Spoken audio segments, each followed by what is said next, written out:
English right form of verb HSC board question. আজকের ভিডিওতে আলোচনা করা হবে যশোর বোর্ড 2016 সালে রাইট ফর্ম অফ ভার্ব থেকে যে কোশ্চেনটি এসেছিল সেটির সমাধান। তো এখানে প্রথমেই বলা হচ্ছে যে idle brain is devil's workshop, যে অলস মস্তিষ্ক হচ্ছে শয়তানের কারখানা। If we dash our time in idleness, if we waste our time in idleness, আমরা যদি অলসতায় সময় নষ্ট করি, all sorts of evil thoughts will crowd our brain, তাহলে যাবতীয় খারাপ চিন্তা আমাদের মাথায় এসে ভিড় করবে।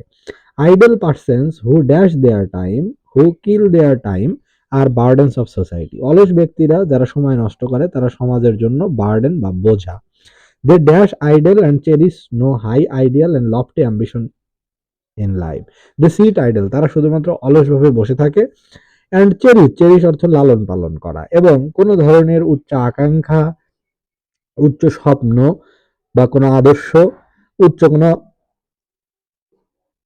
চিন্তা, এগুলো কিছুই তারা ধারণ করে না, তারা শুধুমাত্র অলসভাবে বসে থাকে। They dash not support themselves, এখানে হবে they can not support, they can not support themselves, তারা নিজেদেরকে সাপোর্ট করতে পারে না, অর্থাৎ নিজেদেরকে তারা নিজেরাই নিজেদের জন্য হেল্পফুল না, তারা নিজেরাই নিজেদের জন্য উপকারী না। They can not support themselves.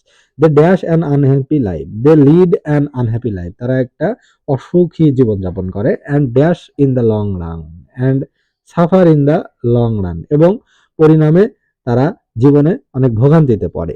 There should be time for reading, for office or other work, time for physical exercise, time for recreation and time for prayer, অর্থাৎ যে আসলে সবকিছুর জন্য একটা টাইম থাকা দরকার।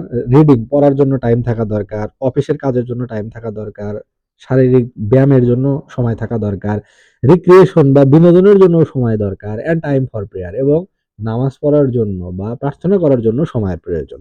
This dash that, this indicates that, এটি নির্দেশ করে, ইন্ডিকেট অর্থ নির্দেশ করা, তাহলে দিস ইন্ডিকেটস দ্যাট, এটি নির্দেশ করে যে we should do everything at the right moment, আমাদের উচিত সঠিক সময় সঠিক কাজটি করা।